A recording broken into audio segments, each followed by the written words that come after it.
बिस्मिल्लाहिर्रहमानिर्रहीम। एक भाई ने पूछा शादी की पहली रात बीवी को गिफ्ट में क्या दिया जाए। आज इस वीडियो के अंदर हम बताएंगे कि पहली रात आप ये मिस्टेक बिल्कुल भी ना करें।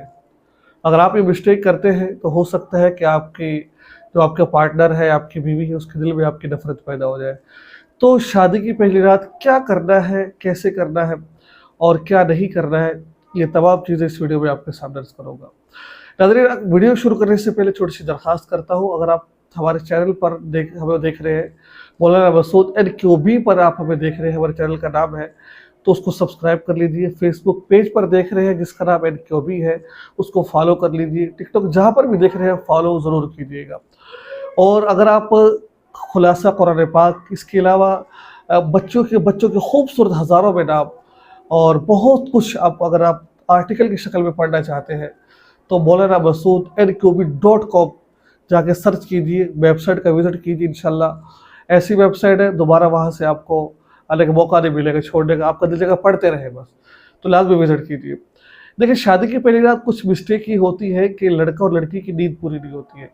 जैसे कि कल शादी है, आज खेल कूद में या फिर मसरूफियात में, काम काज में लग जाते हैं, दोस्त हम आपके साथ खेल कूद लिए। नहीं मेरे भाई दोस्तों, कल जो रात है वो बड़ी अहम रात है, इसके लिए आपको तैयारी करनी चाहिए। तैयारी कैसी है? नींद पूरी करें, ताकि अगर आप लड़की हैं तो अपने शोहर के हक़ को अदा कर सकें। आप लड़के हैं तो जो आपकी बीवी आपसे तकाजा करती है आप उसके हुकूक को पूरा कर सकें, ये ज़रूरी है, ये कोई ऐप चीज़ नहीं है। ऐसा ना हो कि वो आपका इंतज़ार करे या आप उसका इंतज़ार करें, वो आपको नींद आ जाए, तो ये बहुत बुरी बात है। तो ये मिस्टेक आपने नहीं करनी है। दूसरी मिस्टेक अक्सर लोग ये कर रहे होते हैं, वो कहते हैं कि पहली रात तूने मेरे भाई की खिदमत कर रही है, तूने मेरे वालिद की खिदमत कर रही है, तूने मुझे फलां कर रहा है। नहीं मेरे भाई दोस्त, ऐसी बात करने का तरीका आना चाहिए।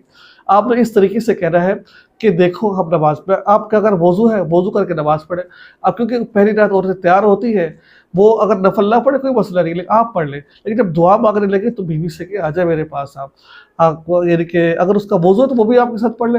अगर आप दुआ मांगे, दुआ के अंदर जब आप सबसे पहले अल्लाह से अपनी बख्शिश की दुआ मांगे, तमाम चीज़ों की दुआ मांगे, आखिर में जब जाए तो उस वक्त ये दुआ मांगे, या रब्बल आलमीन मुझे अपनी बीवी के घर वालों की, इसके भाई की, इसके वालिदैन की, इसके जितने भी रिश्ते सबकी इज़्ज़त करने की तौफ़ीक़ अता फरमा। और या अल्लाह उसके बाद ये दुआ मांगी, अल्लाह जिस तरह मैं इनके घर वालों की इज़्ज़त करूँ, या अल्लाह मेरी बीवी के दिल में भी या रब्बल आलमीन मेरे घर वालों की, मेरे माँ बाप की, या अल्लाह इन सब चीज़ों की मोहब्बत डाल दे ताकि हमारी ज़िंदगी अच्छी गुजर जाए। इस तरीके से दुआ मांगे, इससे औरत महसूस नहीं करेगी। ठीक है, अगर आप कहेंगे ना कि ये करना है वो करना है, वो क्या स्यापा है, पहले रात ही लेक्चर देना शुरू कर दिया। तो तीसरे नंबर पर जब बीवी जो होती है वो डर खौफ के अंदर होती है, तो उस सूरत के अंदर बीवी को जब भी करीब लाना है तो बड़े प्यार मोहब्बत के साथ उसको बातों से मानूस करना है, उसको बातों से करीब लाकर फिर उसके साथ हमबिस्तरी करनी है, एकदम भी करनी है। और इस रात को जो अहम चीज़ है वो हक़ महर, यानी हक़ महर कोशिश का बिस्तरी से करने से पहले हक़ महर दे दिया जाए। ठीक है, आप हक़ महर के अंदर जो आप 10,000 रखे, जो भी कुछ रखा है वो पहले दे दिया जाए, वरना अगर आप अब नहीं देते तो बाद में आप पर देना लाजिम है, यहाँ पर कर्ज है, वो माफ़ कर दे अलग बात है। तो कोशिश कीजिए जो आपको आपकी बीवी को अच्छा लगे, तोहफे में अपनी बीवी को वो चीज़ दीजिए, माथे का बोसा लीजिए, दुआओं में दुआ पढ़िए।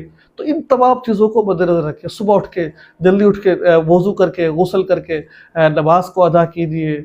तो इंशाअल्लाह अज़ीज़ ये वो चीज़ें हैं जो आपके आने वाली ज़िंदगी के अंदर बहुत सुकून ला सकती है। बज़ाहिर तो ये कुछ चीज़ें मैंने बताई हैं, लेकिन ये चीज़ें आपको बहुत ज़्यादा फ़ायदा पहुँचाएगी। दुआ में याद रखिए, चैनल को सब्सक्राइब कर लीजिए। अस्सलामु अलैकुम व रहमतुल्लाहि व बरकातुहू।